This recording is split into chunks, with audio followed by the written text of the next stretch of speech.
Bonjour mes chers amis vierges. Oula, j'ai du mal, ça commence bien. Bonjour mes chers amis vierges, j'espère que vous allez bien. On se retrouve pour la guidance astrologique mensuelle pour le mois d'août avec l'oracle céleste AstroKif, celui-là que vous commencez à connaître. Et on va voir dans quelle énergie vous êtes. 3 cartes. L'énergie dans laquelle vous êtes, vous, qui vous représente. La situation dans laquelle vous êtes, l'énergie. Et enfin, le message, la situation, l'énergie dans laquelle vous êtes. Et enfin, le message, l'énergie du message. Mais également, le signe ou l'énergie de ce signe qui vous accompagne pour ce mois d'août. Avec qui vous êtes accompagné. Et on est avec les poissons.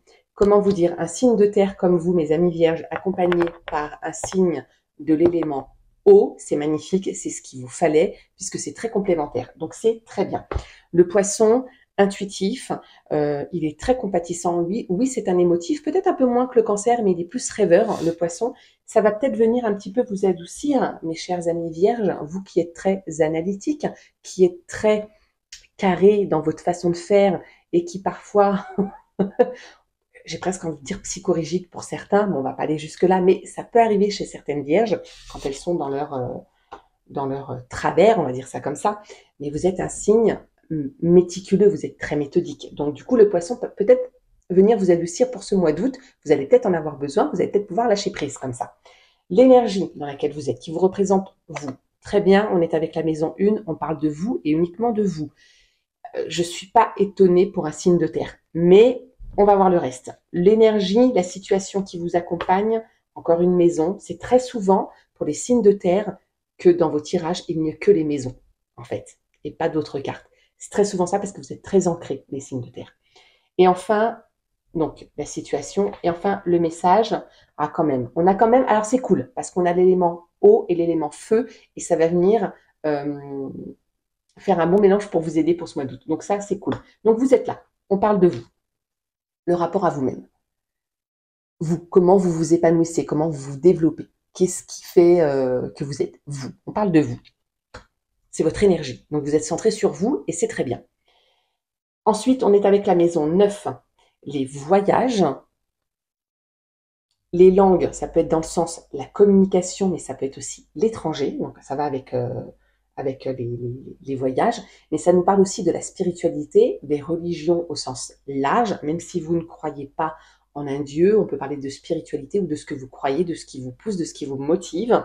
En tout cas, on est tourné vers l'extérieur. Donc c'est très bien parce que ça part de vous, finalement. Et la situation que vous vivez, l'énergie qui vous accompagne dans votre situation, c'est le fait d'être tourné vers l'extérieur. Donc peut-être que pour ce mois d'août, eh ben, vous avez voyagé. Alors, vous n'êtes pas obligé d'aller très loin hein, pour voyager. Ça peut être un voyage. Alors, un voyage intérieur peu probable, mais ça peut aussi. Mais en tout cas, vous bougez et vous communiquez avec les autres. C'est très bien parce que la Vierge, elle est plutôt solitaire. Elle avance plutôt seule. La Vierge, elle a tendance à penser que les autres la freinent. Comme elle est très méthodique, très méticuleuse, très analytique, elle avance vite toute seule. Mais parfois, il est bon de se faire entourer et d'être au contact des autres. Donc ça, c'est pas mal. Pour le mois d'août, peut-être que vous allez réussir à lâcher prise, à être bien entouré et un petit peu à vous détendre. Même si vous travaillez, ça peut être sympa. Et donc du coup, voilà, on nous parle de créatif, de créativité, de désir et de commencement avec l'élément feu.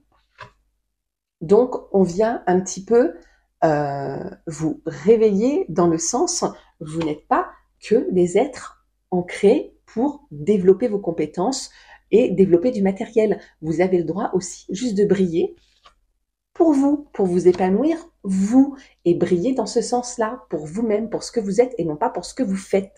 Voilà, mes chers amis vierges, jusqu'à la fin j'aurai eu du mal. Je vous fais des bisous, je vous embrasse très fort, prenez soin de vous, et on se retrouve bientôt pour une prochaine vidéo. N'hésitez pas à liker, à partager, surtout à ceux qui en auraient besoin. À bientôt.